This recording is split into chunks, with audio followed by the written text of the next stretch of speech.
每日讀經與你同行。馬太福音第25章。25章裏邊有3個嘅比喻，都係同主再來有關嘅，不過重點就各有不同啦。第25章，那時天國好比10個童女拿着燈出去迎接新郎，其中有5個是愚拙的，5個是聰明的。愚拙的拿着燈，卻不預備油；聰明的拿着燈，又預備油在器皿裏。新郎遲延的時候，他們都打盹睡着了。半夜有人喊着說：新郎來了，你們出來迎接他。那些童女就都起來收拾燈。愚拙的對聰明的說：請分點油給我們，因為我們的燈要滅了。聰明的回答說：恐怕不夠你我用的，不如你們自己到賣油的那裏去買吧。他們去買的時候，新郎到了，那預備好了的同他進去坐席，門就關了。其餘的童女隨後也來了，說：主啊，主啊，給我們開門。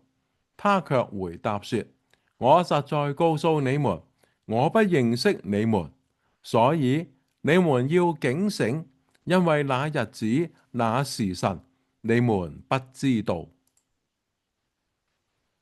天國又好比一個人要往外國去，就叫了僕人來，把他的家業交給他們，按着各人的才幹給他們銀子，一個給了5000，一個給了2000，一個給了1000，就往外國去了。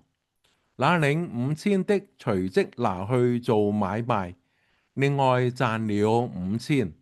那領2000的也照樣另賺了2000。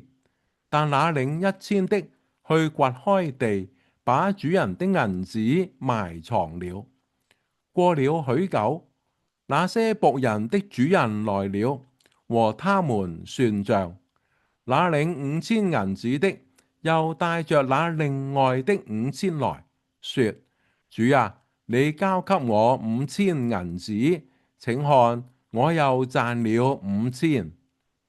主人說：好，你這又良善又忠心的僕人，你在不多的事上有忠心，我要把許多事派你管理，可以進來享受你主人的快樂。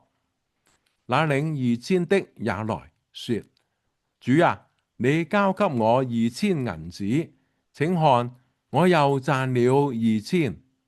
主人說：好，你這又良善又忠心的僕人，你在不多的事上有忠心，我要把許多事派你管理，可以進來享受你主人的快樂。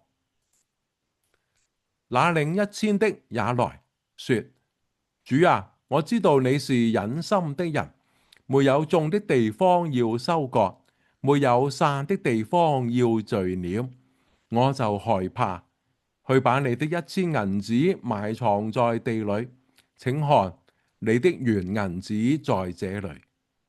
主人回答說：你這又惡又懶的僕人，你既知道我沒有種的地方要收割，沒有散的地方要聚斂，就當把我的銀子放在兌換銀錢的人，到我來的時候，可以連本帶利收回，奪過他這1000來，給那有10000的，因為凡有的還要加給他，叫他有餘；沒有的，連他所有的也要奪過來。把這無用的僕人丟在外面黑暗裏，在那裏必要哀哭切齒了。當人子在他榮耀裏同着眾天使降臨的時候，要坐在他榮耀的寶座上，萬民都要聚集在他面前，他要把他們分別出來，好像牧羊的分別綿羊山羊一般，把綿羊安置在右邊，山羊在左邊。於是王要向那右邊的說：你們這蒙我父賜福的，可來承受那創世以來為你們所預備的國。因為我餓了，你們給我吃；渴了，你們給我喝。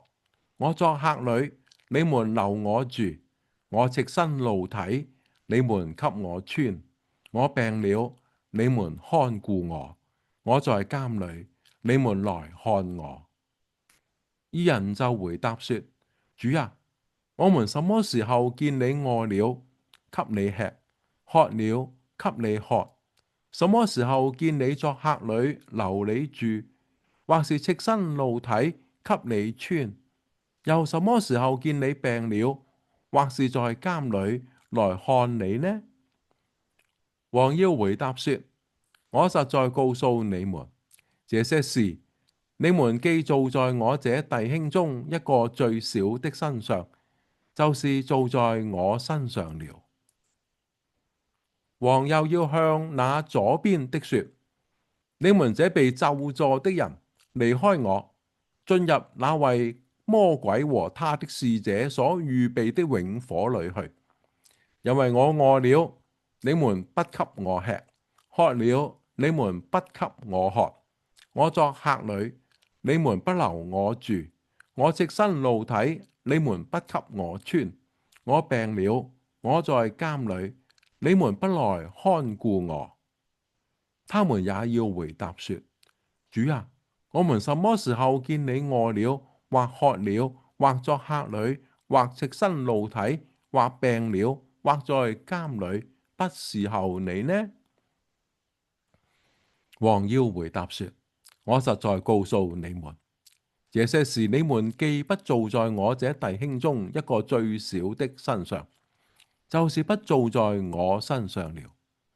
這些人要往永刑裏去，那些義人要往永生裏去。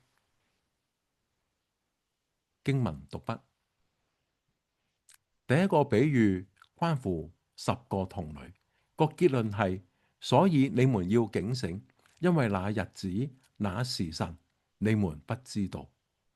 重點就係要門徒隨時隨地準備好，因為唔知道主係喺乜嘢時候翻嚟。呢度咧呼應翻馬太福音24章36至到44節嘅一段。第二個比喻，按才幹交付銀子，結論係因為凡有的還要加給他，叫他有餘；沒有的，連他所有的也要奪過來。把這無用的僕人丟在外面黑暗裏，在那裏必要哀哭切齒了。重點係提醒門徒要做良善、忠心、有見識嘅僕人。呢度咧亦都呼應翻馬太福音24章45至到51節嘅最後一個比喻，綿羊同山羊嘅比喻。個結論咧有兩部分。第一部分係話：我實在告訴你們，這些事你們既做在我弟兄中一個最小的身上，就是做在我身上了。第二段就話：我實在告訴你們，這些事你們既不做在我這弟兄中一個最小的身上，就是不做在我身上了。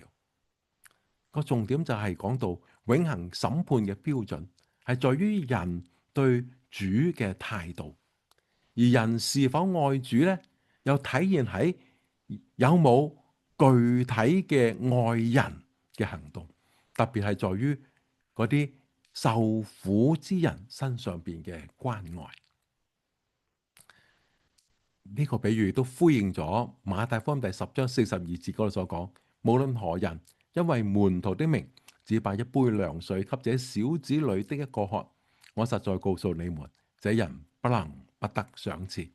又好似第18章第5節：凡為我的名接待一個像這小孩子的，就是接待我。弟兄姊妹，你有冇警醒預備等候主嘅再來呢？請我哋一齊祈禱。神啊，求你監察我，光照我，叫我警醒預備迎接主嘅再來。奉主名求，阿門。好，今日我哋讀經就到呢一度，明天再見。